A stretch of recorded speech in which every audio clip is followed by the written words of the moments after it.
Number 2, scope of microbiology. Number 3, differences between microorganisms and higher plants. Differences between microorganisms and higher plants. Number 4, taxonomy of microorganisms. Taxonomy of microorganisms. Taxonomy of microorganisms. Number 5, ecology of the various taxonomic groups. Ecology of the various taxonomic groups. Ecology of the various taxonomic groups. Number 6, morphology of bacteria. Morphology of bacteria, fungi, and viruses. Morphology of bacteria, fungi, and viruses. Number 7, reproduction in bacteria, fungi, and viruses. Reproduction in bacteria, fungi, and viruses. Reproduction in bacteria, fungi, and viruses.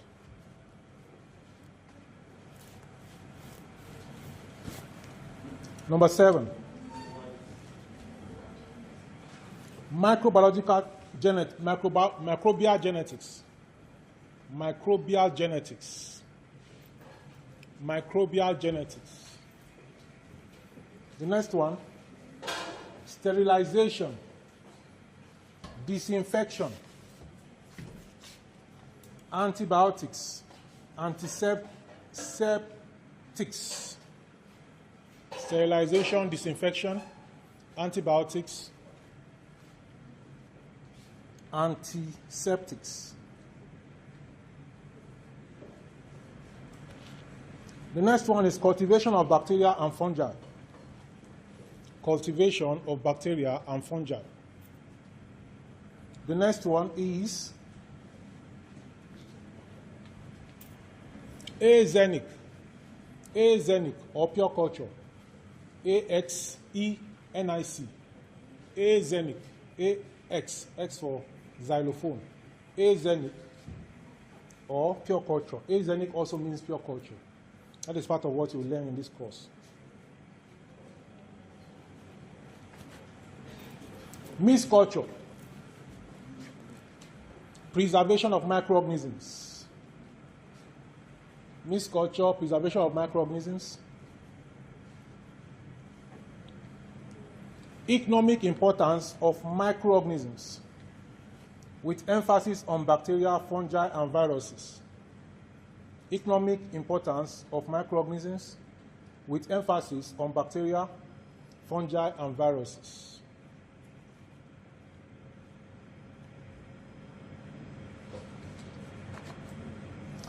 The last thing we look at is prospects. Prospects of microbiologists in the society. Prospects of microbiologists in the society. The prospects of microbiologists in the society. So that is the course content. That's what we're going to cover. We are about 6 or 7 that are going to teach you in this course. I will take you just some parts. Another lecturer will come and take you another part. Another person will come and take you different parts. About 6 or 7 lecturers. So I've given you the course outline so you can be reading a bit. You can go and read online or go to library, check for materials and other things. Now, what we want to look at today are different things. What we want to look at here is the differences between microorganisms and higher organisms. Differences between microorganisms and higher organisms. You're not writing. Differences between microorganisms and higher organisms.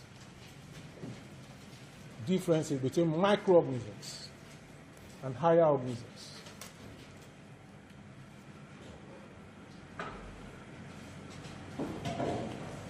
Saeed, what is the differences between, give me one difference between microorganisms and higher organisms.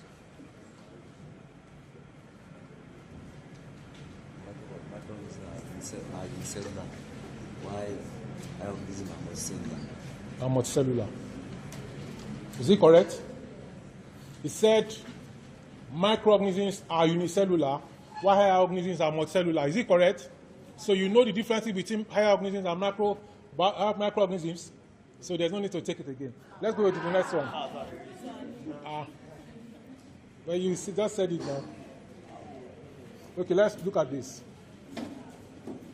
Organisms in the biological world. Organisms in the biological world are broadly classified into microorganisms and higher organisms. Organisms in the biological world are broadly classified into microorganisms and higher organisms. Are broadly classified into microorganisms and higher organisms. These classifications, full stop, these classifications are based on what and what? These classifications are based on what? On their what? On their size. Okay, I've given you the material already. Okay, is there a need to write it, or I just explain and go?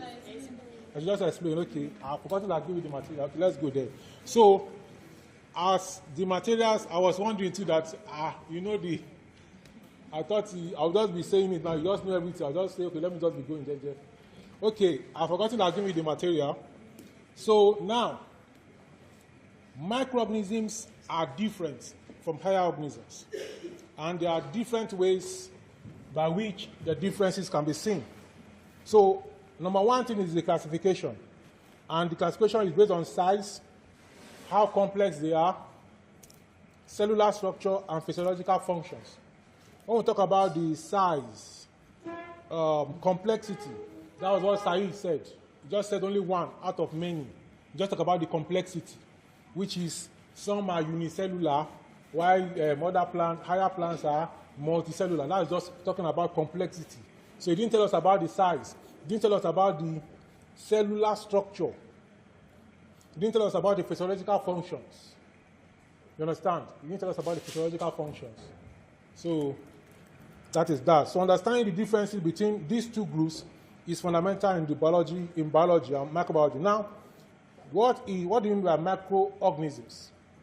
What do you mean by microorganisms?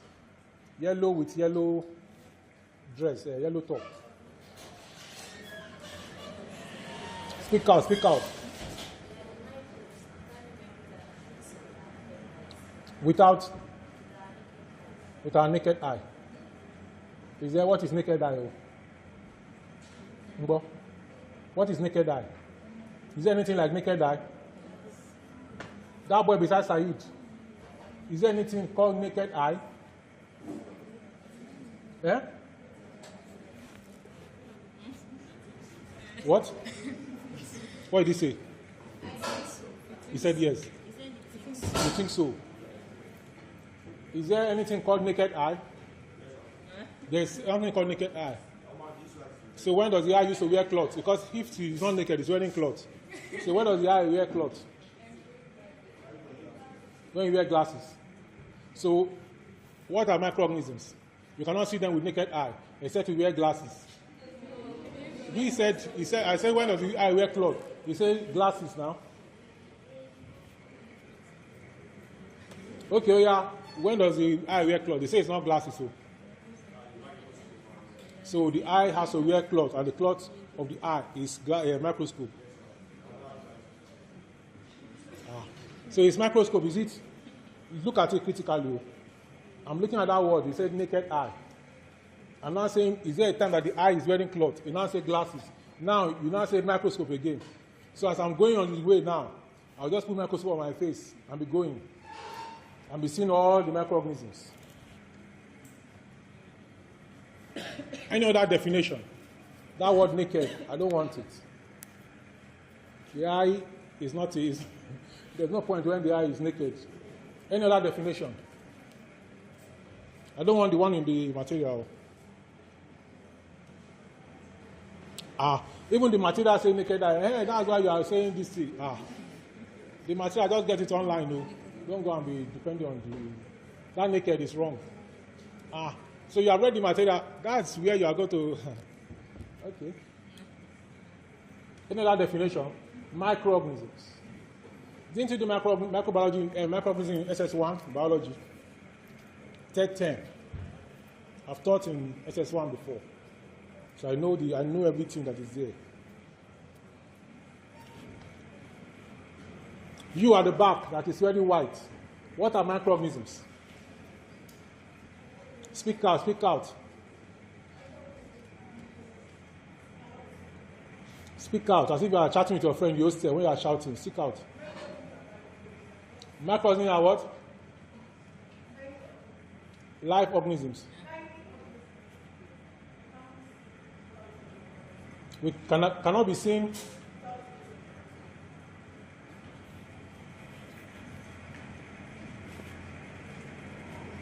So who is the person that will see them?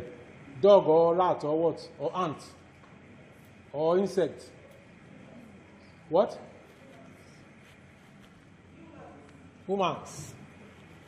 We have put it properly then.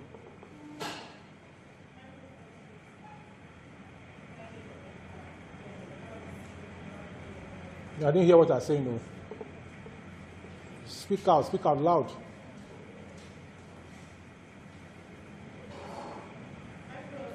Are you hearing me at the back? So what are you hearing her? Yes. You're hearing her. Take it again. They say they're hearing you. Go on.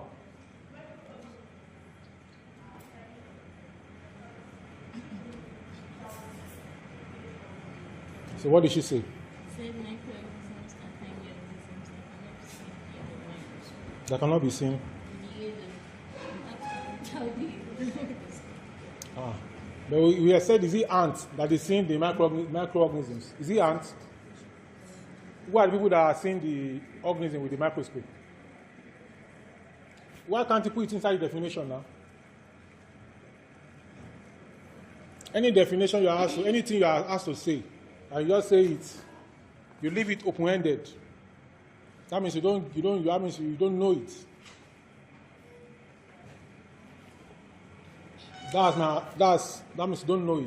You must answer it to show that beyond level that you know what you're saying. Let's take this down. Microorganisms are organisms. Microorganisms are organisms that cannot be seen. That cannot be seen with the unaided eye. That cannot be seen with the unaided.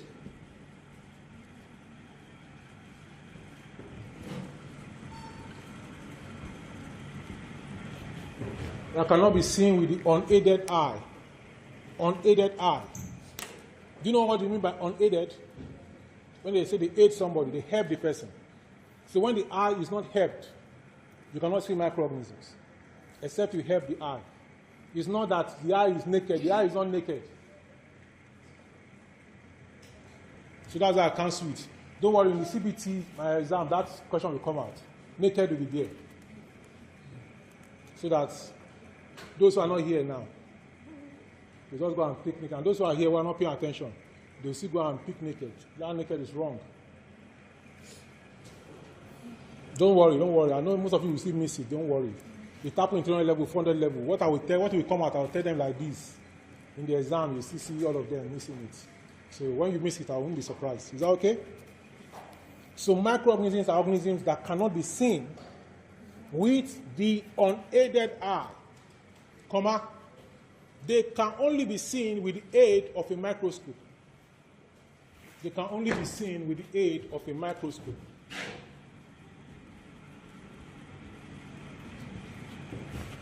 They can only be seen with the aid of a microscope, with the help of a microscope, with the aid or help of a microscope.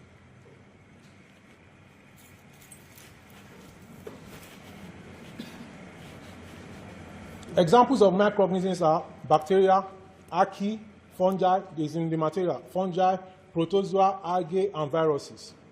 Though viruses are considered non-living outside the host, these organisms can be unicellular or multicellular.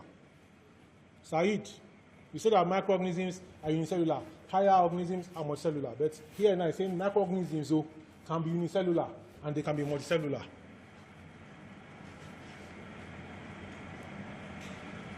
So you get it now. So that thing that you said now is secondary school stuff. You're in the university now.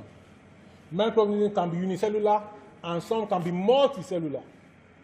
So that question is going to come out too. Microorganisms can be, microorganisms are unicellular, multicellular, all those kind of things. I'll put one that is correct there. So people will go and pick unicellular, multicellular. I'll now also put unicellular and multicellular.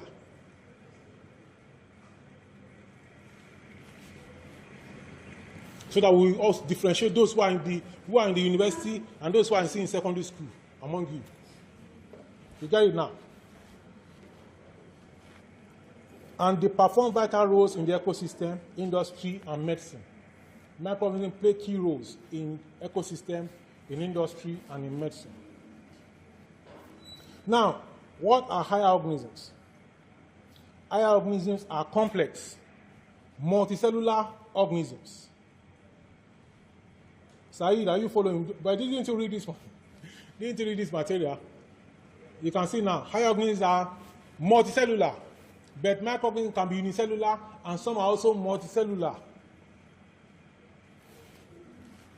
So higher organisms are complex, multicellular organisms that include plants and animals and some fungi. They are visible to the naked eye. They are visible, not to the naked eye, to the unaided eye. They are visible to the unaided eye. They are visible to the unaided eye and have specialized organs and systems that perform specific functions necessary for survival, growth, and reproduction.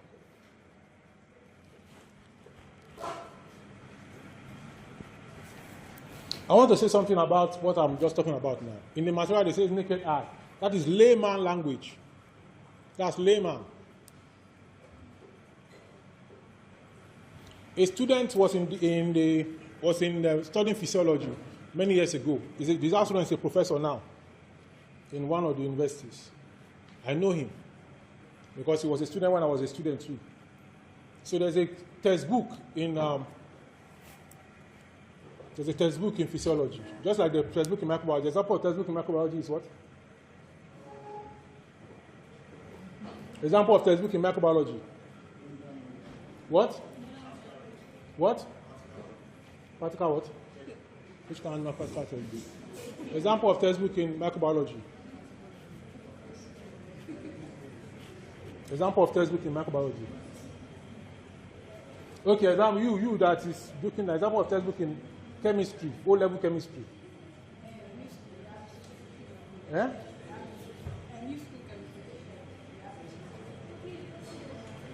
Chemistry, O-level, example of textbook.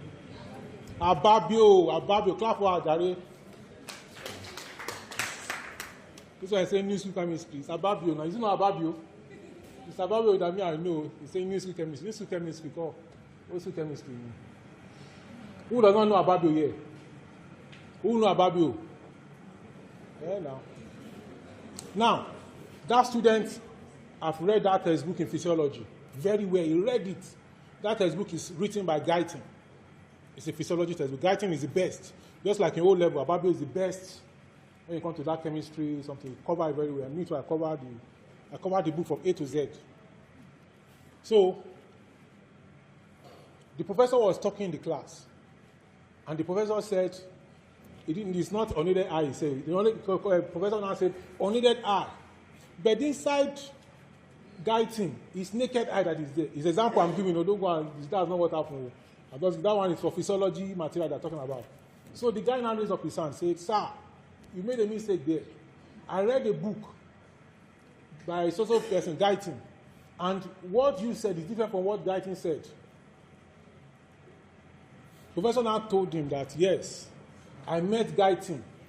I met Guyton, the professor, not me, that he met Guyton at a conference. And he told Guyton that thing is wrong. And Guyton said in the next edition, is going to correct it. So the guy cooled down. So that is the essence of the lecturer.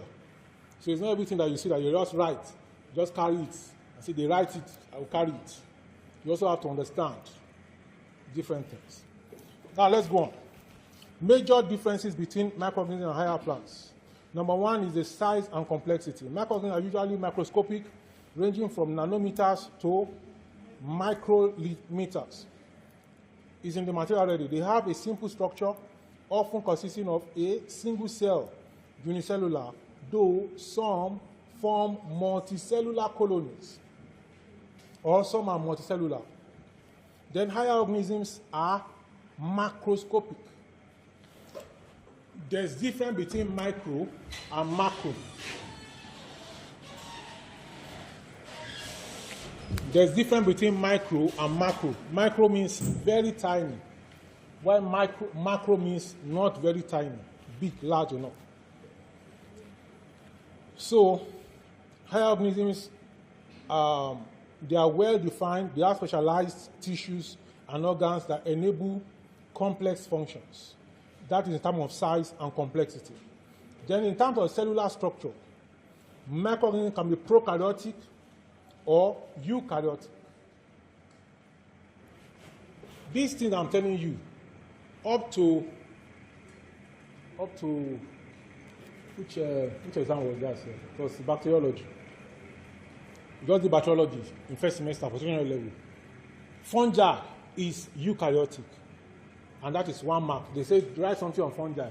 Fungi are eukaryotic. That's for saying fungi are eukaryotic is 1 mark. Some of them we see say fungi are prokaryotic. Bacteria is eukaryotic, whereas bacteria is prokaryotic, fungi is eukaryotic. Then before you now continue the story. So even at 300 level, some people still miss it. So all these small bits, when you get it now, so I don't know how those students are coping, how they are doing. So in terms of microorganisms can be prokaryotic or eukaryotic.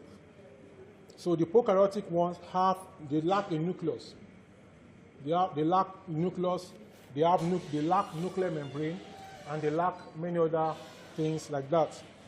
Then higher organisms are all eukaryotic. Mr. Man, go out.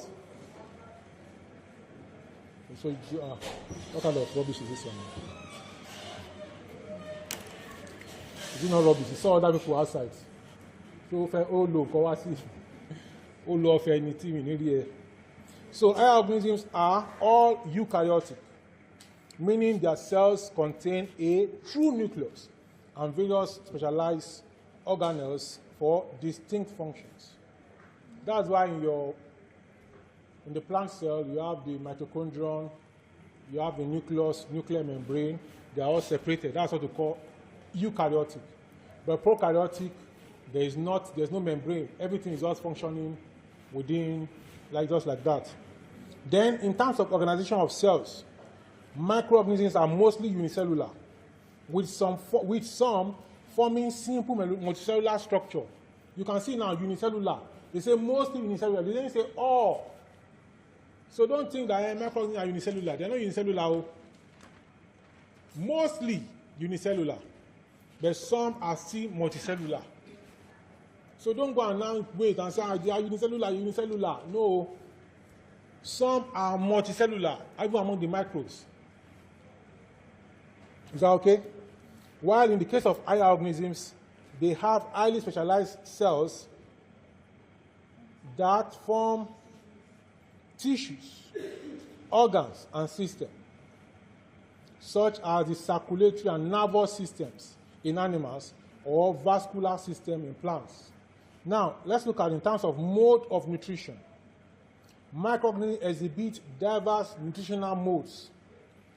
It can be autotrophic, that is photosynthetic, cyanobacteria, algae. Then heterotrophic, that is bacteria that are not green, and fungi, they are heterotrophic. Some can be saprophytic, some can be parasitic, some can be symbiotic. But in the case of higher animals, in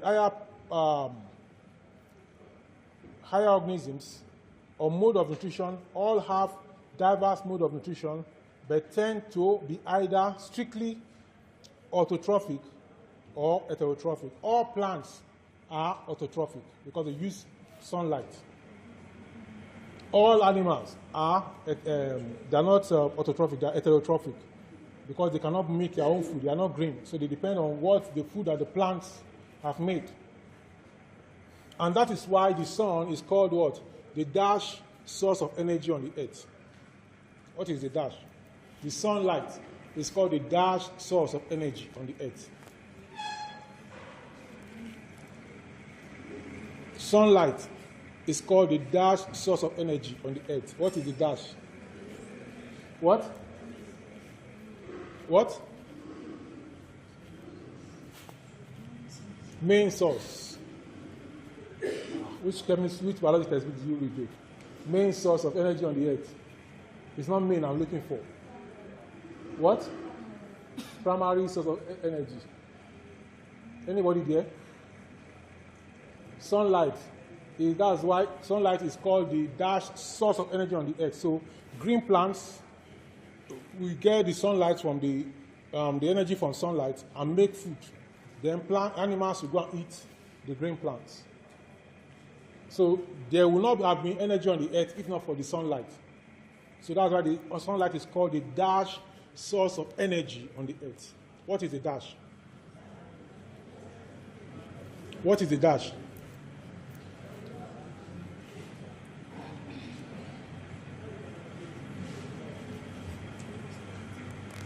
What is the dash?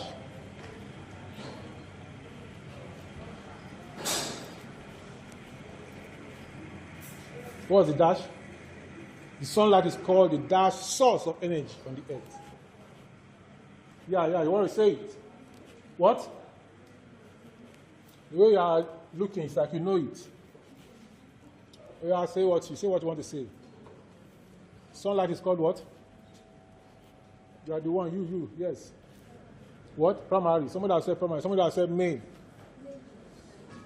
That's why sunlight is called the dash source of energy on the earth. What is the dash?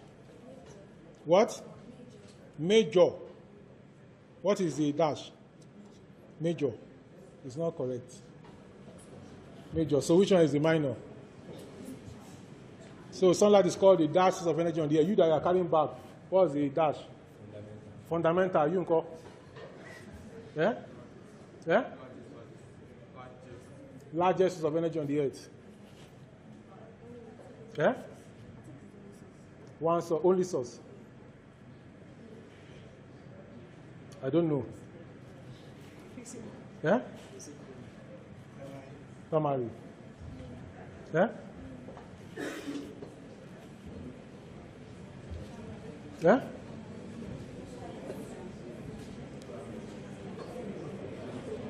Who used to watch wrestling here? There's a wrestler. They call him the Dash Warrior. So what is the warrior? What is the dash before the warrior? So I won't tell you. Go and find it out. You know Ultimate Warrior, but you don't know that sunlight is the ultimate source of energy on the earth. But you know Ultimate Warrior. You see now? Let's go. In terms of reproduction now. Don't worry, that question is coming now. Ultimate. So this, and that is why the sunlight is called the dash. I'll put major, primary, all of them. I know the primary, go and check, is the ultimate source of energy. It is there in biology now. Go and check the biology. Your biology material is there. Now, in terms of reproduction, microorganisms reproduce quickly, mostly through asexual means, like binary fission. Binary fission means binary is from what? What is binary? Like bicycle. How many tires does bicycle have? You can say 4 now. How many tires does bicycle have? You've not seen bicycle that have 3 tires, 4 tires. So binary fission means they divide into what? Into 2.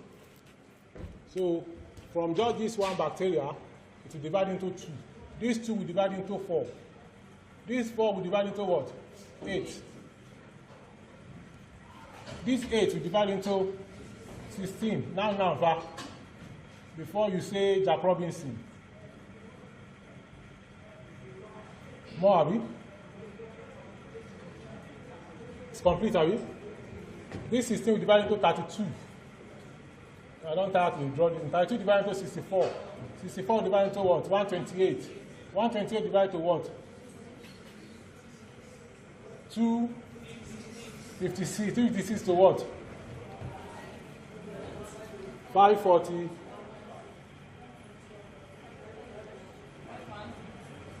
What? 512. 512 to what? This one to what? 48 to what? 496 to what?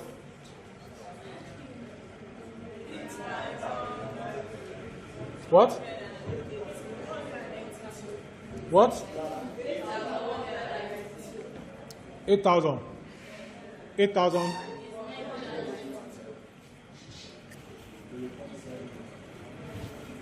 So from here, go to where?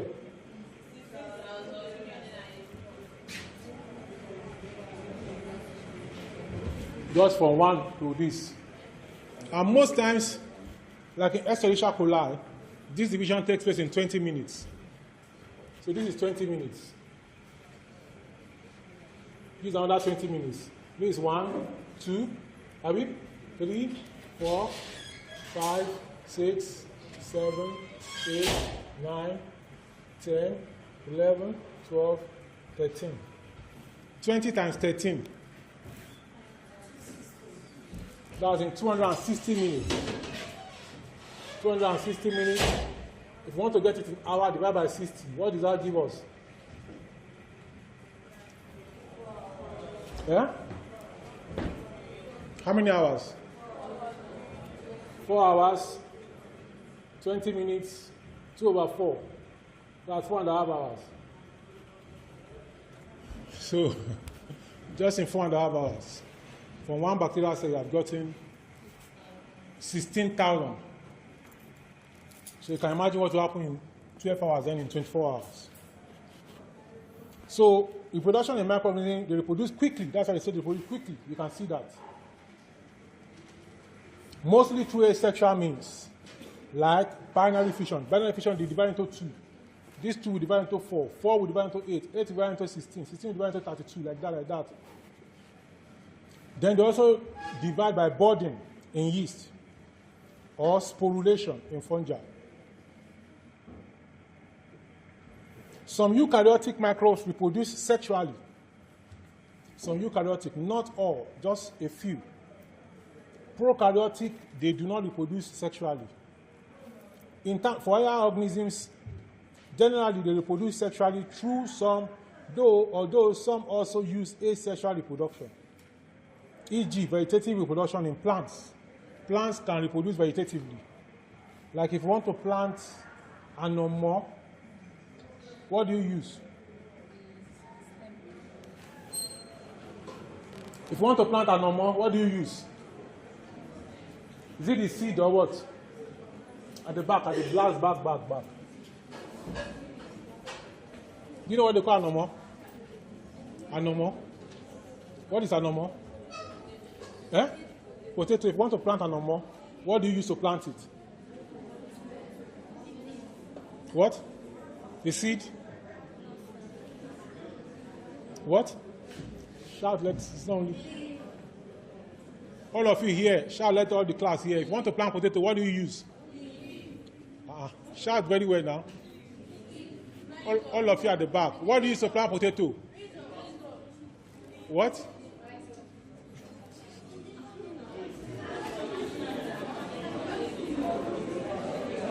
Anyway, they are not sure of what they are saying. To plant potato, you use the leaf. You use the leaf of potato. The leaf that you just cut it, but the leaf will be long, plenty. Just cut small, put it in the soil. Make the ridges. Cut small, put it like that. And no more. Is that vegetative or seed? It's vegetative. It's mango that you use seed for. Mango, tomato, guava, pawpaw. You use seed. Abi? But there are some you use like vegetable, spinach. What do you use? You use vegetable? You use vegetable. For spinach, what is the color of the seed? Like brown. Like brown, black.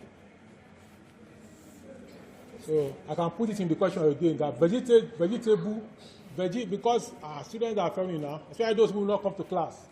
You see, I'm saying everything now. I'll just say vegetables can be propagated by a vegetative means. Vegetative, no. Vegetable, I'll put brackets, spinach. Vegetable in brackets, spinach can be propagated by vegetative means. A. B. Sexual reproduction. C. No, I will not put sexual reproduction. I'll put asexual reproduction. And I'll put seeds. Then I'll look for another one. I'll put grafting. I don't know how you can graft vegetable. You know what grafting is? So the students that don't know anything, let's go and look. It cannot be A. No, it must be A, vegetable, vegetative. Bam, bah. You come out like this, Saeed, I'm going to get 100. So higher organisms generally reproduce sexually, although some also use asexual reproduction, e.g. vegetative reproduction in plants. Sexual reproduction increases genetic diversity. Now, in terms of growth and development, microorganisms grow rapidly under favorable conditions, often doubling in population within minutes or hours. They do not have distinct developmental stages, but higher organisms have well-defined growth patterns. Developmental stages like embryonic development, metamorphosis, and longer lifespans.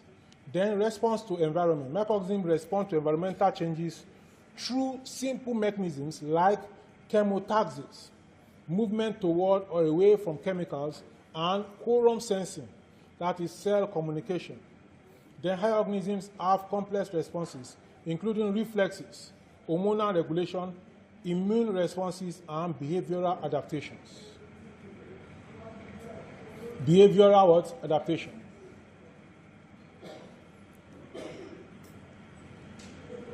Now, in terms of movement, microorganisms move using structures like flagella, cilia, or pseudopodia. All these things, that's how the question will come from. Microorganisms move using structures like electric cars. You know that who is the owner of, who is making electric cars? The Richard and Elon Musk, thank you. No people electric car, electric car. Some people will say pick electric car. Microorganism. Electric car, logo jejo, pam, they pick it, and it will be like, I'll just mix it. So microorganisms move using structures like electric car. B, if I put flagella, they will know quickly. If I put cilia, they may know on time. I'll put pseudopodia. When you put pseudopodia, they also put another thing like stadium podia. Pseudopodia, stadium podia. They'll go and look for, then I'll put leg. I will not put leg. Because do they have leg? You don't have leg. I'll put leg there. So some people will still go and pick electric car. I don't want an electric car. It's funny. Electric car, the microbes just sit down inside the car and be going. Or leg. But some people that don't know, they will still pick those things as the answer. Then that's movement. They use cilia, flagella, or pseudopodia, or they may be non-motile and rely on environmental factors for movement. Some microorganisms are non-motile. In bacteria, some bacteria have their motile, some are non-motile. So there's a test we use in bacteriology. What is this? Test tube. So in bacteriology, you have your petri dish. This is your petri dish, and this is your media containing bacteria. So you use your inoculating loop like this, a loop like this. This is an inoculating loop. So you pick it, you take your loop, This is a wire, and this thing. You take it, use to tweak your bacteria from here, then you come in here, then you dip it inside and touch the base. You understand? You dip it inside, touch the base, and draw your inoculation loop out. You have touched the bacteria, you dip it inside, then you cover the head and put it in the incubator.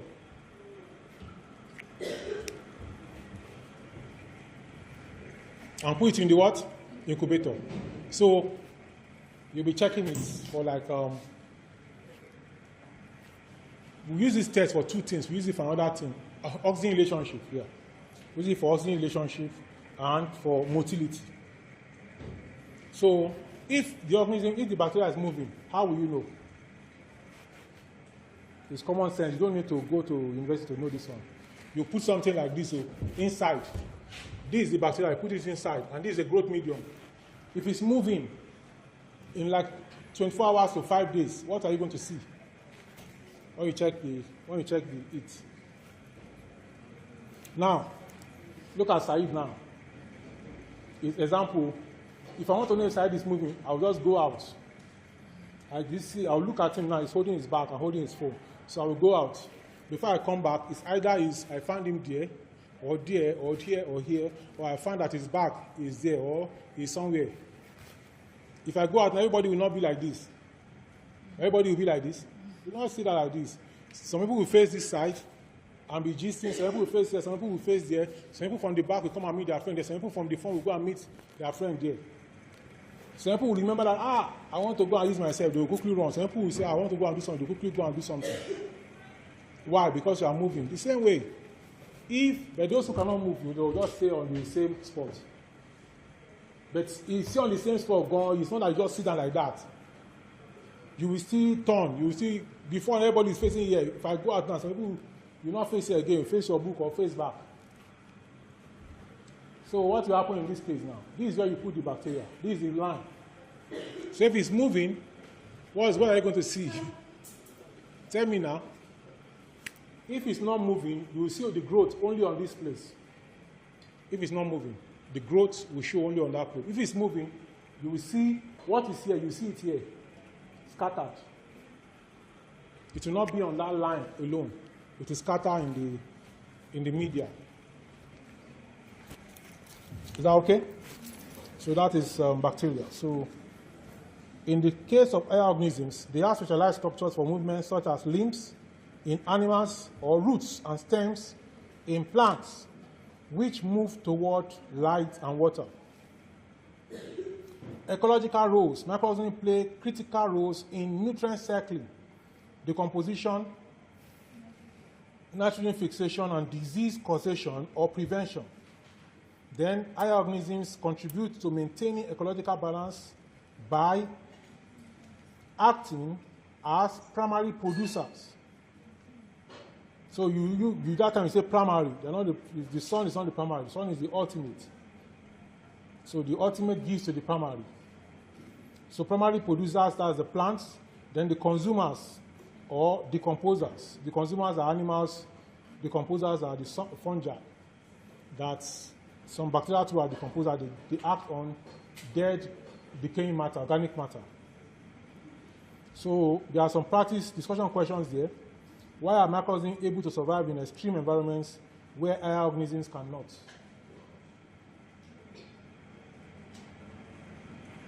Class rep, answer the question.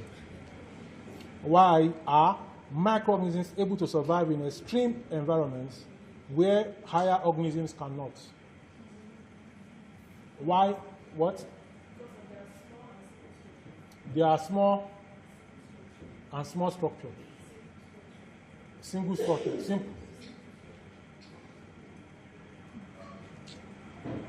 And tell me how the small and simple structure help them, but the small and simple structure, that big structure does not help complex organisms. You say because they can survive in extreme environment because they are small and simple structure. So tell me how the small and simple structure is helping bacteria, but the large structure is not helping plants.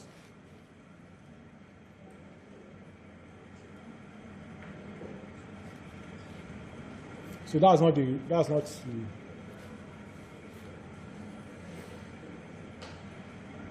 That's a secondary school answer. That's not a university answer.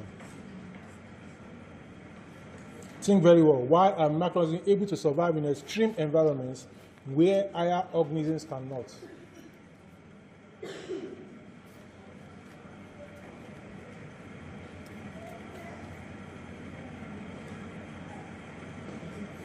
Like those at the back. Why are they? They are like microorganisms. Those at the back. All of you at the back are like microorganisms. Why are you laughing? Why are you laughing? Why those in the front are like higher organisms? They're like higher organisms. So how are people at the back able to pass? Like people in the front. There are sometimes that people at the back say, brilliant people we are among them. Very brilliant. So I'm just using that example. It's not very accurate example. Why are microorganisms able to survive in extreme environments where higher organisms cannot?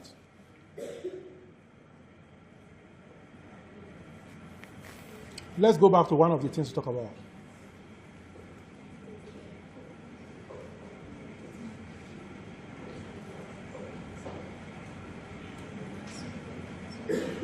Look at the movement. Look at the movement.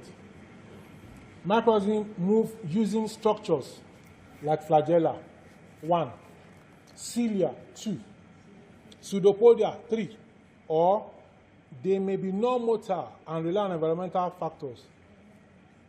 4. You get it now. Look at higher organisms. They have specialized structures for movement, such as limbs in man. In man or in animal, it's only limbs that used to move. Only limbs. You get it now? Only limbs. If anything happened to the limb, that's all, no movement. Except somebody now move the person. Plants also. Plants even don't move around. All they move is moving towards sunlight and the root moving towards water. That's all plant movement. You cannot see a plant, they plant it here today. Tomorrow you don't find it here. Have you seen it before? You planted mango here. After 1 year, just see the mango here. There was nothing happened. Maybe the mango was 2 years old in this place. Then by the 3rd year birthday, the mango was here. Maybe your house is number 50. By the time the mango is 4 years old, and the fruit, or let's say 10 years old, and the fruit of the mango is very sweet. By the time the mango is 11, 12 years, you just find it in house number 57. Is it possible? It's not possible. So if there's any problem around house 50, or house 51, or house 52, where the mango is, what will happen? The mango is gone, because it cannot move. But in the case of microorganisms, even that the one that cannot move, they can be carried by air, they can be carried by water, they can be carried in different ways. Then they have flagella, they have cilia. So they can use to move.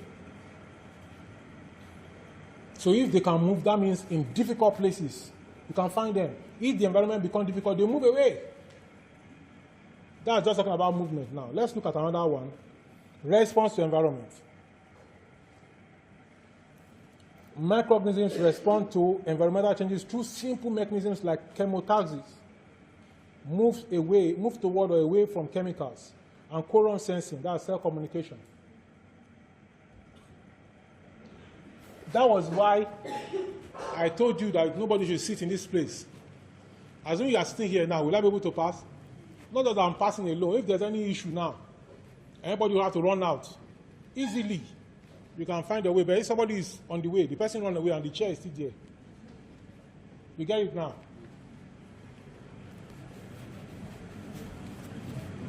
So,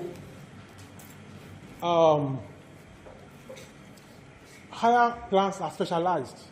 Higher organisms are specialized. But microorganisms can adapt. There's adaptation. If this one does not, if there's chemical here, they move to another place where there's no, the chemical is not is favorable.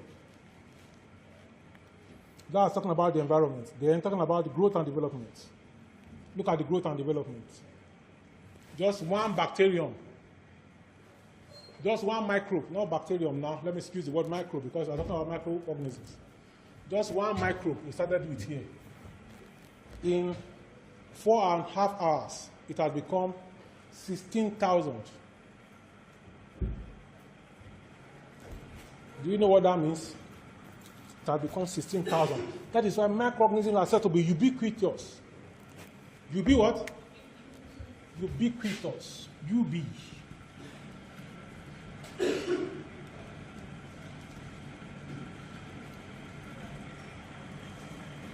Microorganisms are said to be ubiquitous. They are said to be what? Ubiquitous. Who is the assistant class rep? Assistant class rep? Not around. Who is the assistant of the assistant class rep? Or is part of the latecomers? When we say microbes are ubiquitous, what does it mean? What? You've not heard the word before. Ubiquitous. What? Sit down, sit down. Ubiquitous. Microorganisms can be ubiquitous. What does ubiquitous mean? What?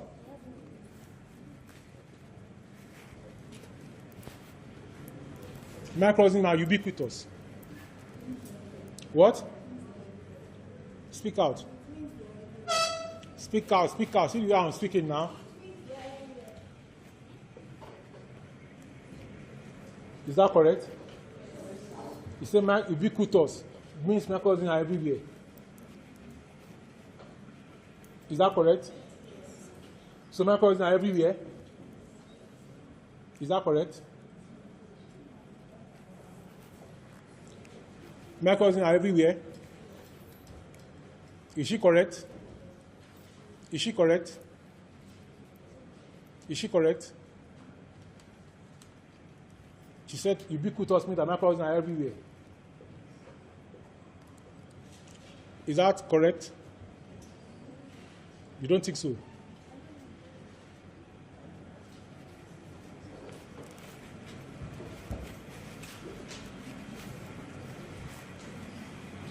Do you agree with her that microorganisms are everywhere, ubiquitous?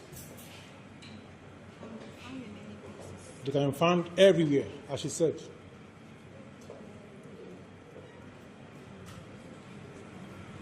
If you agree that microorganisms can be found everywhere, that's the meaning of ubiquitous. Raise up your hand. If you agree that ubiquitous means microorganisms can be found anywhere, raise up your hand. 1, 2. You agree? You are fasting? Microorganisms can be found everywhere. Put down your hand. You agree that microorganisms can be found everywhere? Speak out now. Put down your hand. Put down your hand. You agree that microorganisms can be found everywhere? Speak out. Speak out. So, as you are talking yes and now, microorganisms are in your mouth. And some of them are coming out.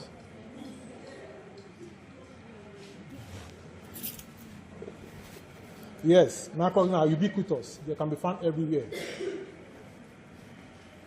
So that person that is coughing now, some microbes have come out.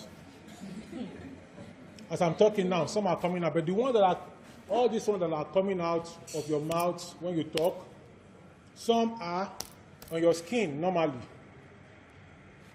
Normally, some are on your skin. And they will call those ones on your skin normally. Normally, you say, I said normally. Some are found on your skin. Normally, some are in your head, in your hair. Your skin, it covers from your head to your toe, Abby. So that takes care of the skin. Some are found in your clothes. The one in your clothes, where does it come from? From your skin or from the environment? So they are normally found here. So we now call them normal what? Flora. Normal microbial flora. Because they are normally found in that on your body. So every part of the body has its own normal flora. So that's not our topic, just know that. And ubiquity means microorganisms are found everywhere. You boil water, be to kill all, it can't kill all of them. It only kills some that can cause disease and infection. That can cause disease for you. It won't kill all microorganisms. Some will still survive.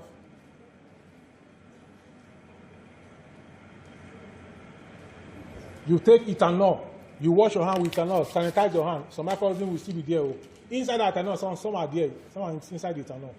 So as you are taking ethanol, pour into your hand. Inside the ethanol, some are there. I think we say microorganisms are everywhere, Abi. You get the gist now. They are everywhere. You say that some move by cilia. If you do one system that any microbe that move by cilia to kill it, what are the one that is moving by flagella? What are the one that is moving by pseudopodia? What are the one that is not moving? The same thing in antibiotics. You will learn about that when you get to 300 level and 400 level in pharmaceuticals. There is a kind of antibiotics they do for that target the cell wall of the microorganism.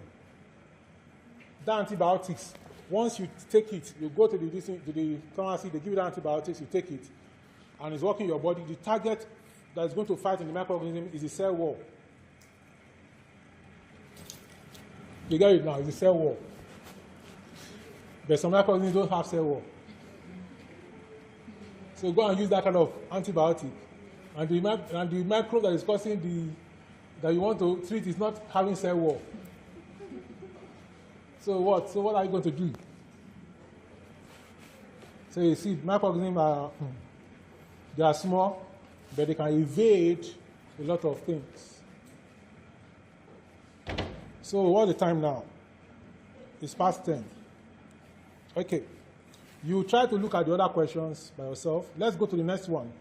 Taxonomy in microorganisms.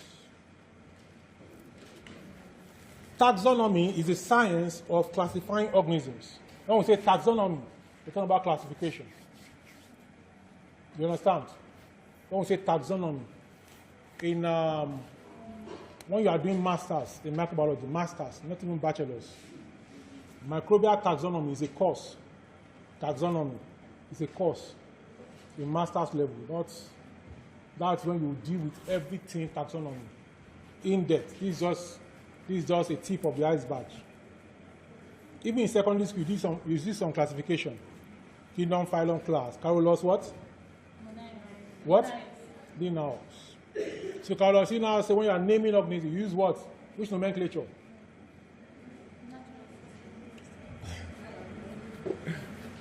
Carolus Linnaeus in secondary school, talking about classification of organisms. He said you are going to use what nomenclature? What? We've talked about binary fission before. We've talked about bicycle. Bicycle have how many tires? Are you sure there's no bicycle that some bicycles for children have 3 tires at the back, 1 in the front? There's normal bicycle have just 2 tires. So by binary fission is 2. Binomial nomenclature means what? Binomial nomenclature means nomenclature of what? 2 what? 2 what? 2 what? 2 names. So 2 names are what and what?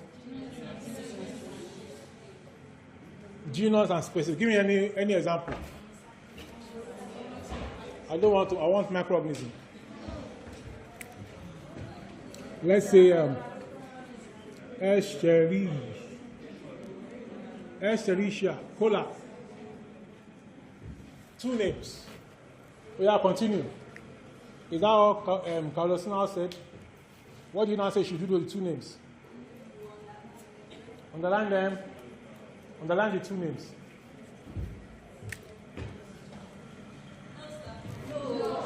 I should not underline them again.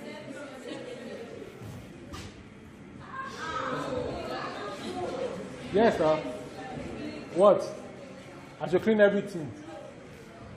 Okay, I should clean this one. Okay. What about if I write it this way?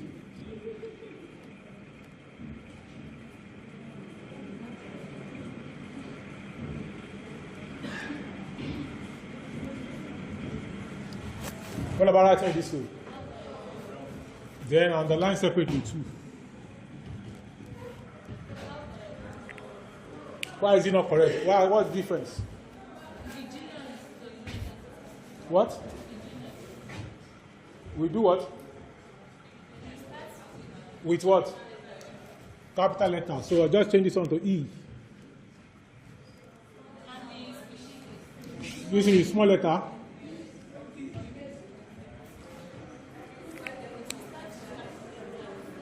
Capital letter. What is wrong? Is it okay? This one too is okay. What? I will not underline this one. I should not underline both of them. I should write everything in capital letter. Everything.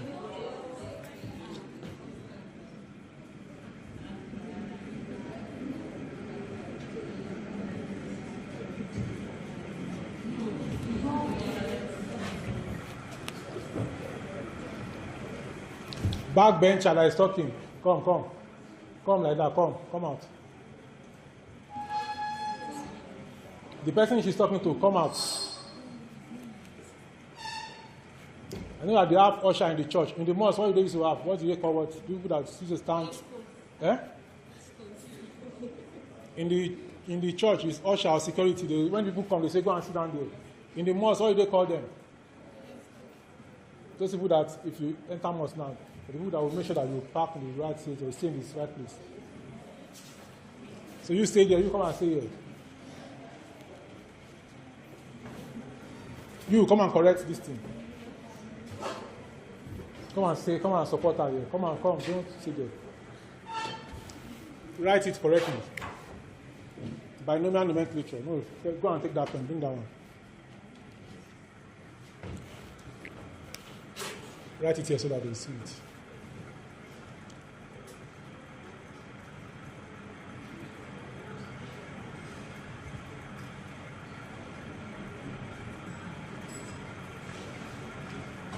Is it correct? Huh? Go and complete it. Take me. Drop the black arrow. Drop the black pen there.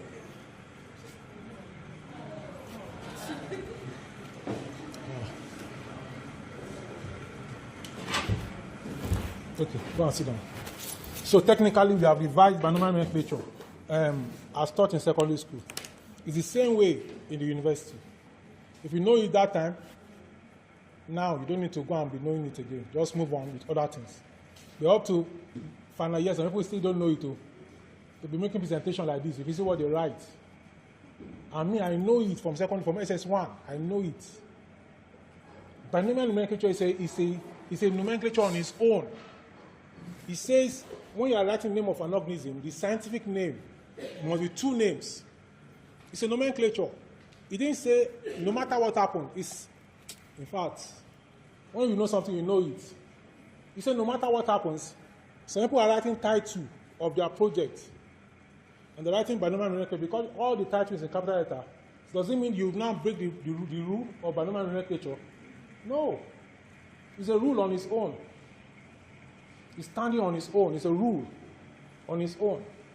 You are doing your project, you are writing a title in capital letter. You now said because everything is capital, you now write Escherichia coli in capital letter. I'll look at it as I'll tell them according to the rule of binomial. I'll ask them, do you know what they call binomial nomenclature? SS1 work. I'll be asking them in final year in the university. Making presentation, seminar, you see them, wow, project, the same thing. Reason is because you don't understand is a rule, it's a concept. The man suffered, brought the nomenclature and gave us. It's a system. Because you're now doing projects, you now say everything be capital. You can't break one rule to fulfill another rule. You have to make that rule, binomial nomenclature supersede any other thing you are writing. So anywhere you write it, anywhere, it has to be that way. Binomial nomenclature remains binomial. When you're writing everything capital. When you get to binomial, the scientific name, you follow the rule and you write it. So even though everything you have been writing is in capital, when you come to Escherichia coli, if you are typing, you write italicize. You don't need to underline if it's typing, if it's typed. So this one will be in italics, Escherichia, italics. only this E will be capital, according to binomial nomenclature. Don't worry, I will put it in the, you'll meet it in the exam and the test, the CA. And then you also do this in 311, 311, for those who cross. So taxonomy is the science of classifying organisms based on shared characteristics. In microbiology, taxonomy is essential for identifying, naming, and organizing microorganisms into hierarchical structures or groups. Microbial taxonomy helps scientists understand microbial diversity, evolutionary relationships, and their roles in ecosystem, medicine, and industry. Definition and importance of microbial definition. Microbial taxonomy is the classification of nomenclature and identification of microorganisms. It involves grouping microbes based on their genetic, biochemical, and structural features. Now, all of you that are here now, I've grouped you. People who come early for the lecture, and I've grouped some people outside too.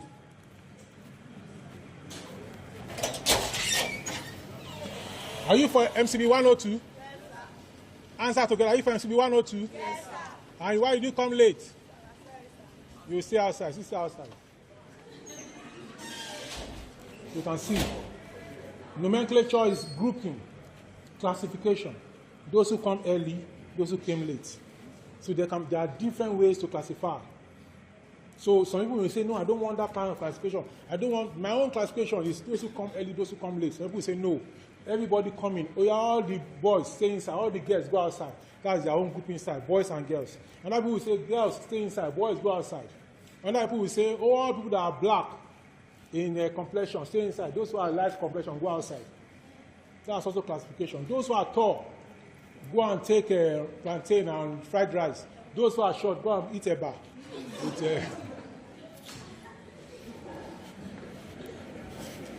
with what kind of soup.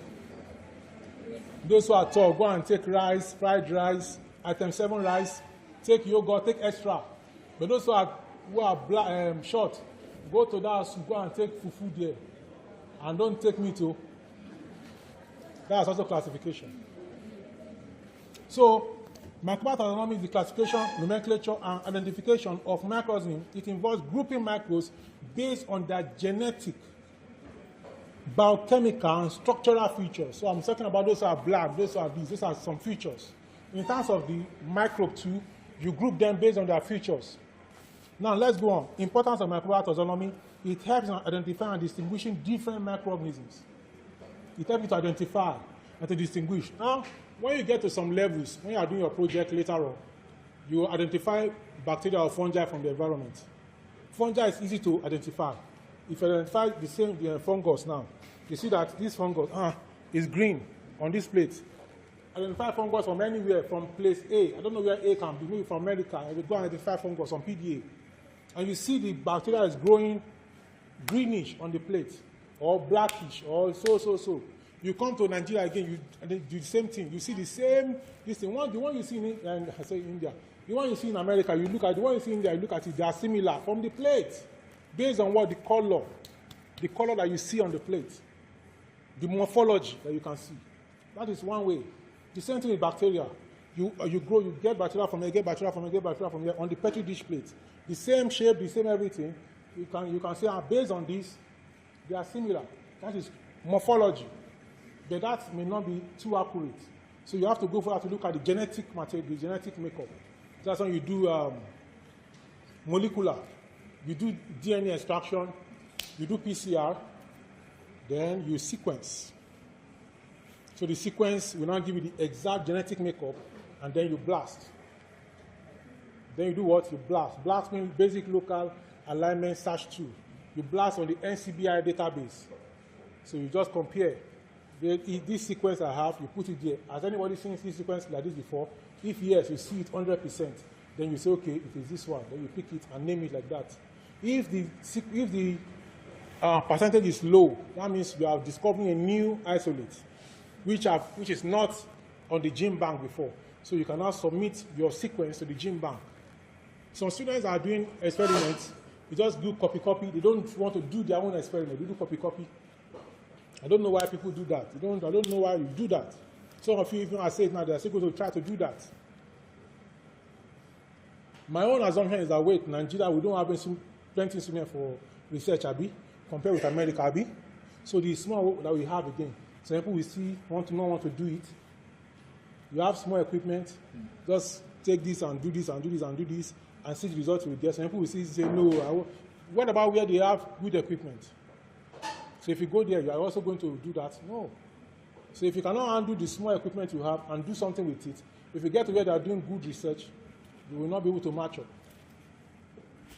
And most people who are able to cope with the little equipment that they have in Nigeria around here, when they get there, they do very well.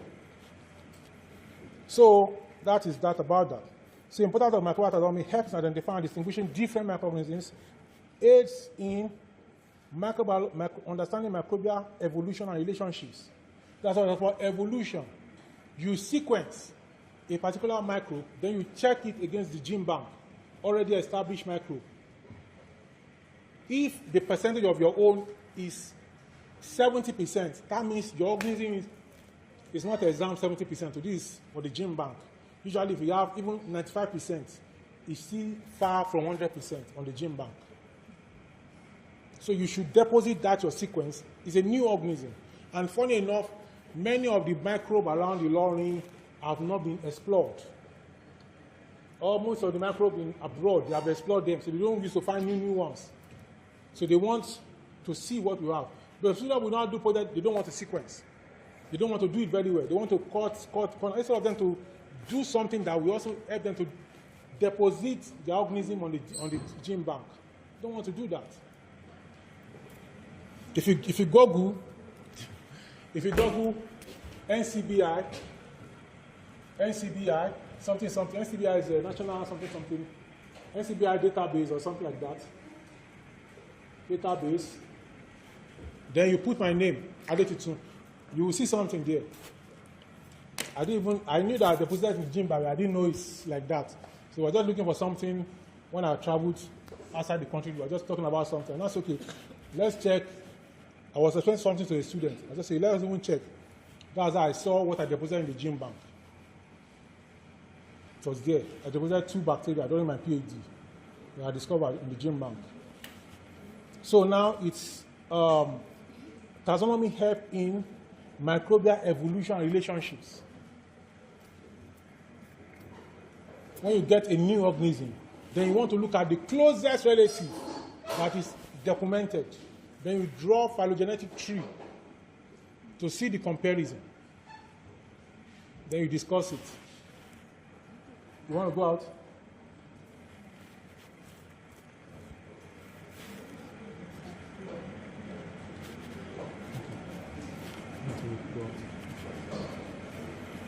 So it assists in diagnosing microbial disease and developing treatments.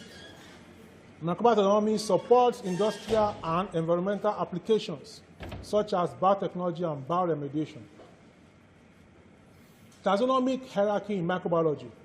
We have the main taxonomic ranks are domain, kingdom, phylum, class, order, family, genus, species. That's the secondary school stuff. If you already know that one, you don't have any issue. So the question now in the test or exam will now be, the main taxonomic, identify the missing taxonomic rank in order of hierarchy. Kingdom, phylum, dash, then order. So the dash now, I will now put family, I will now put, it will be kingdom, phylum, class, then order. Then I will now put kingdom, phylum, something will be absent, then order. Kingdom, phylum, class, something will be absent, then order. So if you don't know it from secondary school and you don't know it now again, you will miss it. So that dash, kingdom, phylum, should be class, then order. Then class is missing. Then the options now come, species, genus, family, class, or even domain. Now, let's go on to that. So example, Escherichia coli, a common bacterium. Domain, bacteria. Kingdom, Monera. Prokaryota. Prokaryota means it's prokaryotic. Then phylum, Protobacteria. Class, Gamma Protobacteria. Order, Enterobacteriales. Family, Enterobacteriaceae. Genus, Escherichia. Species, Escherichia coli. You can see they use that style of classification, taxonomic hierarchy in microbiology, is what I've just shown you now. Using Escherichia coli as an example. Escherichia coli is about the most studied organism in microbiology. It's about the most studied.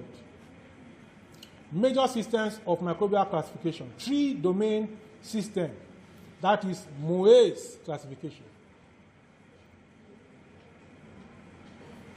So the question comes. Moe's classification is A, 3-domain, B, 5-domain, C, 7-domain, D, 10-domain, E, 100-domain, or 1-domain. So Moe's classification in 1990. Moe's classification is in 1980. Most of you were born in 2009, 2008, 2007. Have you?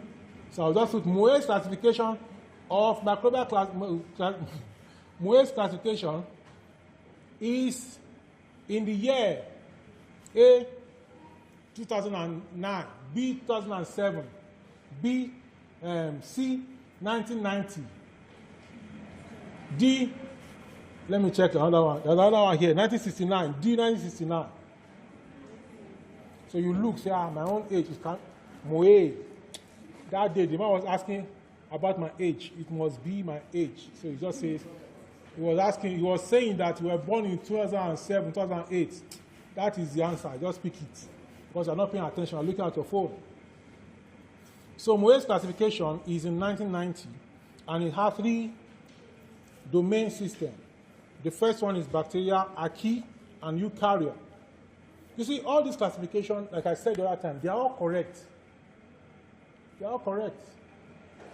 I come now and classify the group into those who come early and those who come late. It's correct. Somebody come and say, everybody should come in. There are some people you did the homework, I didn't give you attended the last lecture. Raise up your hand, raise up your hand. We all of you that attended the last lecture, go out. Only those who didn't attend last lecture, I want them to come in. That's another classification. They say you have attended the first one. Don't let those who didn't attend the first one attend the second one. That's a bad classification, but I'm just using as an example. It's also correct. You understand? If you look at the 3-domain system, it's also accurate. You still put bacteria in prokaryotic microbe with peterochemical. You still put bacteria, archaea, and eukarya. They are still accurate. That is how he put it. Everything he said is still correct. Then we also have the 5-kingdom. You see, he said 3-domain. This one has a 5-kingdom classification. That is the Whitaker's classification, 1969. That's why something is so paying me. That's why you see that I have a YouTube channel where I talk about master microbiology. I have a main YouTube channel too, where I teach how to make money online and offline. I have that one. If you Google Dr. Adetitun, you see there. It's another YouTube channel on its own. But now I'm looking at, they now say, it's a microbiologist. What is he doing in how to make money online and offline? Oh yeah, let's do master microbiology. So like this lecture now, I'm recording it now, put it up there now. So don't talk for talking sake. Don't waste my talk. You get it now. And I tell people that every lecturer has material, has what? They are content creators. Now everything is here. Is that what I'm saying since morning? No. I'm saying things totally different. I've accumulated so many years of experience of learning. So every lecturer, I tell some of my friends that every lecturer is supposed to be a content creator. We know a lot. But the only thing we do is just come to the class and talk to the students and try to fail the students. We don't care how we can better our own life. Record all your material and put it online. You get it now? There are some people that didn't go to school like me, and they are making money from content creation. Some people are dancing, they all dance, and they put it online, they make money. So now we're talking about the 5-kingdom classification. That is Whitaker. I was saying Whitaker. The first guy was what? The 1990 guy was what? Moe's. You can see. Why are we not doing something? Why are you not going to do something? Just come to microbiology. You're not planning to also advance the microbiology. Just come. just want to come and just do microbiology and get out. You're not planning that, Moise, see, they are mentioning his name. Whitaker, they mention his name. This one, we mention his name. Now, Carlos Linnaeus, Tete, we mention his name. Me too. Let them mention my name. To be thinking like that, what can I do? So they mention it for good, not bad things, or good things. So this is Whitaker's classification 1969. He said 5 kingdom system. The first one is Monera. Second one is Protista. The third one is Fungi. The fourth one is Plantae. The fifth one is Animalia. Then we have method of microbial classification. Now, you will see that this classification we talk about in microbial taxonomy, the number 2, is that not the Carlos Linnaeus method? The number 2. Number 2 points there. Taxonomic hierarchy in microbiology. Is that not the Carlos Linnaeus? It is. So that is the most widely accepted. So what this is showing us is that your originality, what level are you? What are you here for? Give me 15 minutes, please. So what I'm saying is that Carlos Linnaeus, he did his own. He didn't know that it's going to be the best. He just did his, he tried to do his own, to contribute his own quota to that research. Whitaker contributed his own. Moise, 1990, contributed his own quota too. Even though the Moise and Whitaker are not widely used, but they are still mentioned. Are they not mentioned? Some of you will say, they may not widely use it. How are you? They may not widely use it, they may not take it, and then you don't know what you can do except you try. Now you are saying that, I can't be the scholar of the class. You can't say you can't be a scholar except you read very well. And at the end of the time, you now see who the scholar is. So you can't just, from the beginning, now say, I can't be the scholar. You've not completed the competition. You're already removing yourself from the competition. You get it now. So you don't remove yourself from the competition. You try. All of you are champions on different places. The champion come past champion. But you can't know except until after the results are out. So there are people that have C6 from secondary school. If they really study by themselves, they can come to university and be the scholar. It's all about, it's a new world. Some people come to the new world, they get carried away by other things. Me that made A1 from my school. Don't worry. You don't read. Let's go and know, I made A1. I made A3. Don't worry. Just one day to the exam, I'll just take my book. I'll finish all these things that Adetitun is saying. Just leave him. Don't mind him. One day to the exam, I'll take everything and read it. You are going to miss it. You won't get the best that way. You have to read him constantly. Because the questions you are going to ask are not going to be like that. So we have the 5 kingdoms, then we have the...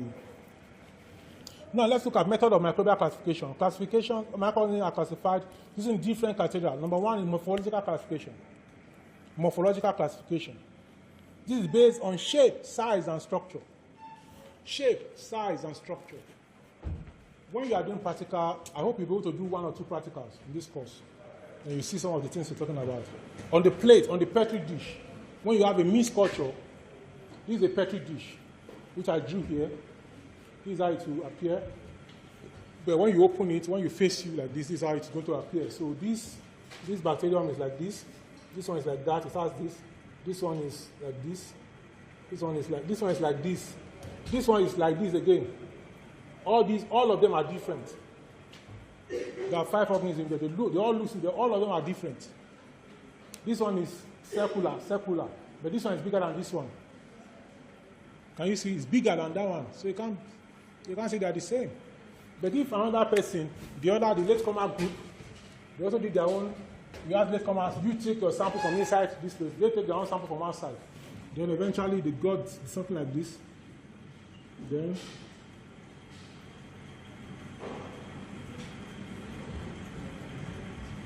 So some are similar, some are different.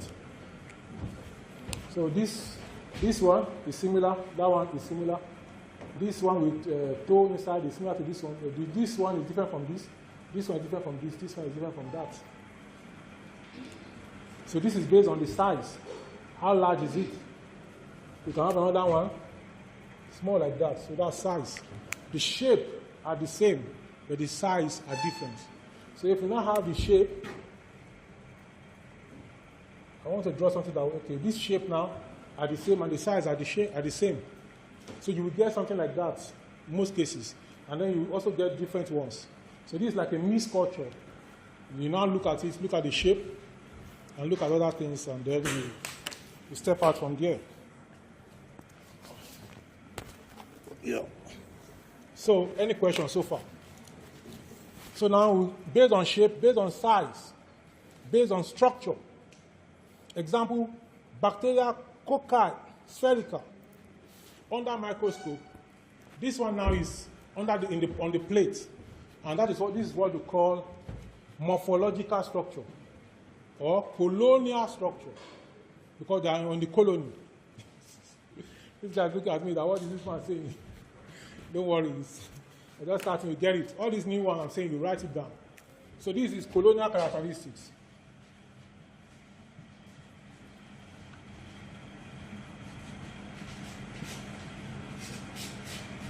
And it's from colony. So the colonial, the characteristics on the colony is what we call colonial characteristics. Or we also call it morphological. Then, if we now take this one with subculture, we get the pure culture, then we now make gram staining. We now view it under microscope. So we view it under microscope. As we view it under microscope, we now see that it's gram positive. Under microscope, it can be gram positive or gram what? Gram negative. It is the same test, the same microscope you are doing for gram test that is going to help you to see the morphology. Whether it is rod, whether it is rod-shaped, whether it is spherical, whether it is spiral, and then the rod, whether it is rod in chains or the rod is in clusters.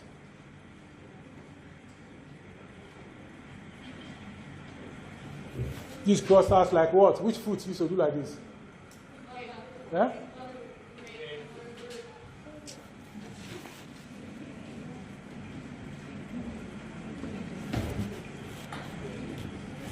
So clusters as in grape. And that one is the normal flora of your mouth and your skin. And that is what we call staphylococcus. Staphy. Now you go to post office now, the man will be talking inside the microphone. Come and buy this and what happened to staphylococcus? We look at which kind of this is this. Staphylococcus is the normal flora of your skin. How won't it find its way to other parts of your body? You like go and be buying this something there. So the pastor just be looking, so what is this man talking? What is this man talking? So you just be talking inside motor, they say, yeah. So because of all these names, staphylococcus, there's a normal flora of your skin. Even as he talks, that microphone is holding, loaded with staphylococcus, because from his mouth, it's entering inside the mic. So that's morphological classification. Fungi, yeast, are unicellular, molds are filamentous. Is that part of your class? Because it's the girl that went at that time. Then we also do biochemical classification. In biochemical classification, it's based on metabolic properties, enzyme production, nutrient usage. We want to check biochemical characteristics now. Biochemical characteristics. I want to give an example now. That time I was saying some people take rice, some people take fufu. If I bring rice and fufu here now, just put rice, fufu. You know, I say, okay, if you want fufu, line up here. If you want rice, line up here. Some people will still line up for fufu, even though people are laughing. That's biochemical. The same thing with microorganisms. You give them rice. Some will say, no, we don't want rice. Some will say, we want rice. So you classify them. This one say, we want rice. This one, rice. This one for rice, positive. This one for beans, positive. This one for yam, negative. This one for fufu. So. This one for groundnut, This one like granite. This one say no want granite. This one peanut. This one want banana. This one want plantain. This one want fly dodo. This one want dodo kiri. This one want this one want meat pie. This one said meat pie. No, I don't want meat pie. What do you want? Okay, give me a Scotch egg. Someone says he wants Scotch egg. Another one says he wants buns. Another one said he wants egg roll. So you'll be doing different tests for the organisms. So the one that is positive for the test, positive. The one that is negative, negative. So you do one test for all the organisms, you write the result. Another test for the organism, you write the result. One after the other. That is biochemical characteristics. Then you also have genetic and molecular classification. This is based on DNA, RNA, and protein sequence analysis. I was talking about 16S the other time. So don't worry, you'll get to know them. Then we also have serological and immunological classification. Serology, like when you are doing a blood group, they add something to something, that it's mixed, then it changes. Then when they put antigen A or whatever, it clumps, then they say it's blood group A. When they put A and B, this one is juicy, you say, when you do this, so you say it's O. The same thing, we have some other tests like that for the microbes, which we used to know them. Then apart from serology, we also have ecological and physiological classification based on habitat. I spoke to you the other time, based on oxygen relation requirements and temperature preference. Examples, aerobes versus anaerobes. The other time I was talking about this, please look up, I was talking about motility. The other time. Now this will become motility, we use it for oxygen relationship, whether the organism is aerobic or anaerobic. Whether it is aerobic or anaerobic. You get it down.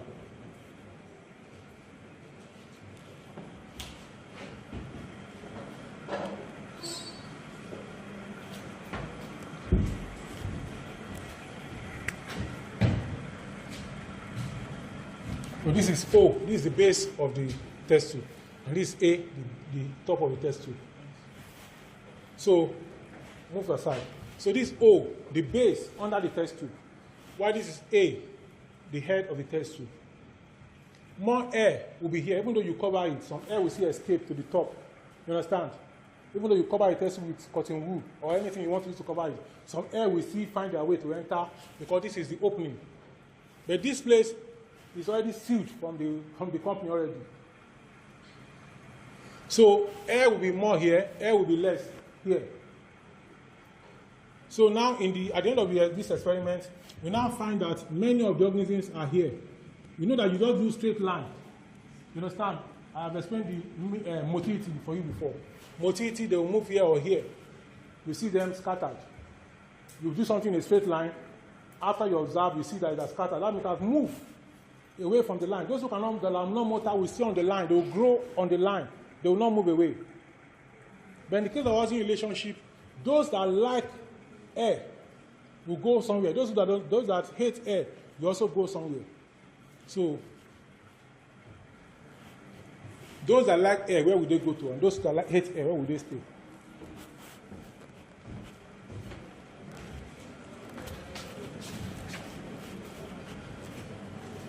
Just mark it and say, like air. Just put it there, like air, hate air.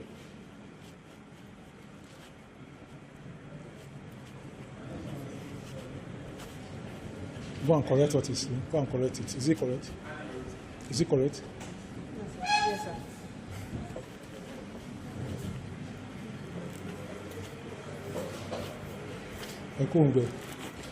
Yeah, so those that like air will come to this place. Yeah, those that hate air. Yeah. So if you have your tube like that and then you do the stab, this is what we call stab culture technique. You take the culture, then you stab it, stab culture technique. You stab the culture and then you move out. It's called stab culture technique. Now, those that, when you now see growth like this, that means it is aerobic. When you see growth here like this, in the stab culture, that means it is anaerobic. Because this is where the oxygen is more and another less oxygen will be here. As you're going down, oxygen will be less until you now come here. Another set will now say, no, we don't like that one. They will now stay, you see them all over. whether you us in day, us in no day, us in plenty, us in small, they'll be there. So there's another name they call them facultative. Go and sit down. Yeah. Before you talked about utility analysis. Yeah. You said you just did the. Yes, now staff culture. Yeah, this is the inoculating loop. Is it the same method today for pure culture? No. The other pure culture is from one plate to another plate. It's from pure culture plate. You will take it now. It's from pure. When the plates I showed you here, where you have different bacteria, different shapes and sizes, is mixed culture. Then you now prepare another plate, transfer each of them to different plates, to stick them on different plates to get mixed culture, to get pure culture. It is that pure culture we'll now be working with, one after the other. Ecological and physiological classification based on habitat, oxygen requirements, and temperature preference. You can see, you have seen the oxygen requirement. That's the test you do. And many others. Aerobes, anaerobes, then thermophiles, and then psychrophiles. Nomenclature of microorganisms. Binomial nomenclature, collinear system. Each genus each of microorganisms has a genus and specific or species name italicized. Example, Staphylococcus aureus. Rules of naming microorganisms. The first letter of the genus is capitalized, while the species name, you can see it's a rule. You can see it's a rule. Oh. Now you now want to write your project topic because it's all capital. You now take a rule that is existing before your project topic. You now break the rule to fit into your project topic.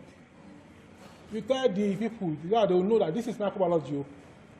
So they will respect you that even your supervisor remind them, according to who?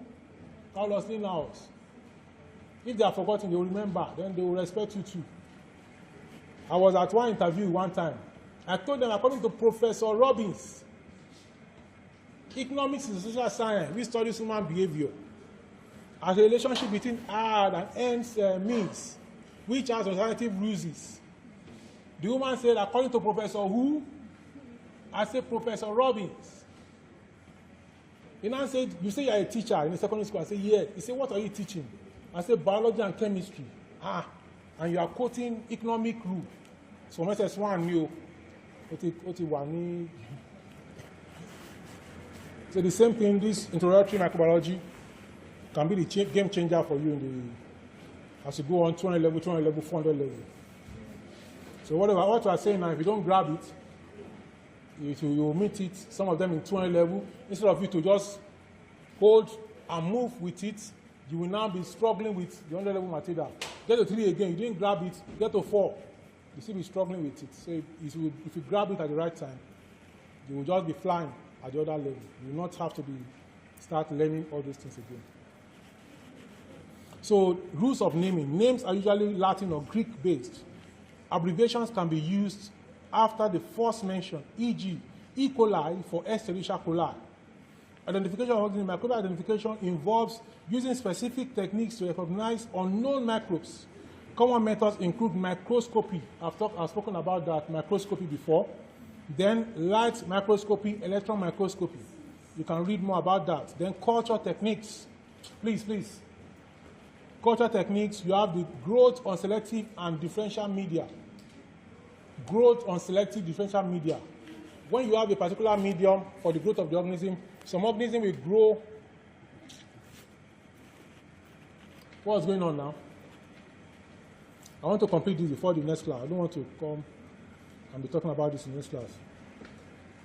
So the growth on selective or differential media, some organisms will not grow on a particular medium. Let's talk about, like your research is about E. coli. So if your research is purely on E. coli, if you are not interested in other organisms, you go and look for a media or a food. Media is the food of the microorganisms, of the bacteria. So look for media that will allow only the growth of what? E. coli. Because your research is just about E. coli. You don't bother about others. So look for growth media that will only allow E. coli to grow. So when you now isolate from the environment, you grow it on that media, only E. coli that is in that environment will grow, others will not grow.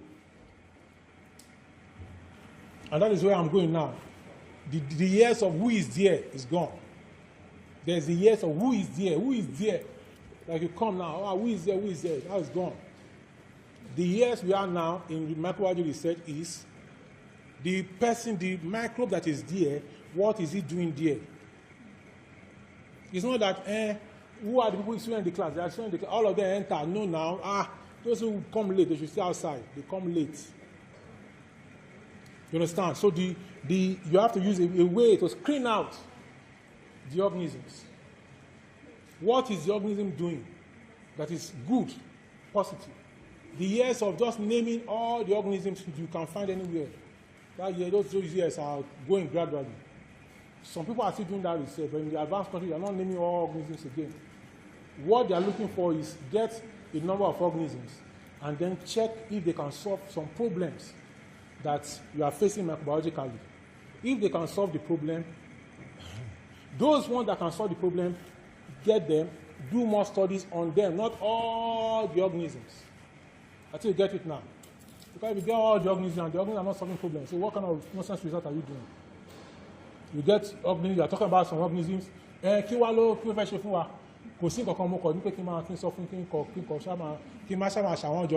for what? You get it now, and there are many problems. There is a kunu fermentation, there is zobo, organism in zobo. So which one is the best? Which one is good for yogurt fermentation? Which one is the best? Which one can, if they use it, if you can do that kind of research, that can make you wealthy.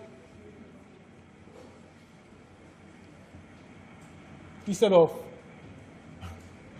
identifying all the microorganisms in zobo that they sell at the car park.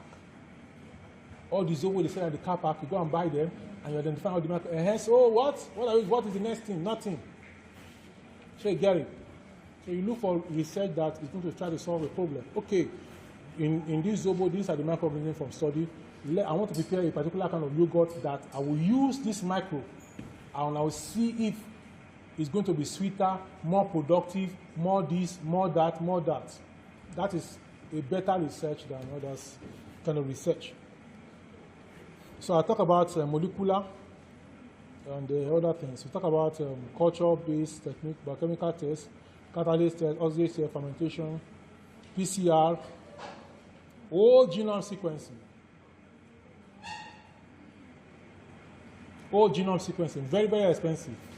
A student was presenting yesterday, he said he's going to do, they said, how will you identify those things? He said he's going to do whole genome sequencing. I was in US, in the lab I went to, the man is saying he doesn't have money for whole genome sequencing. And they were discussing with the visitor how he's going to get some place they will do it for him and help him to pay. You long here, I'm not talking about you're a student, no ground, nothing, no whole genome sequencing. Don't eat food. They buy a bag of rice for house. Talking about whole genome sequencing. Some people just talk different things because they don't understand what they're talking about. So in the next class, on Monday or Tuesday, where MCL again, we are going to look at the ecology of the various taxonomic groups of microorganisms in the next class. And I'm sure that the class will be many more than this. Everybody wants to come early because I will drive those who come late. But I will try not to drive them, or I'll tell them I will not drive them. So that they will come late, so I will still drive them. Any question?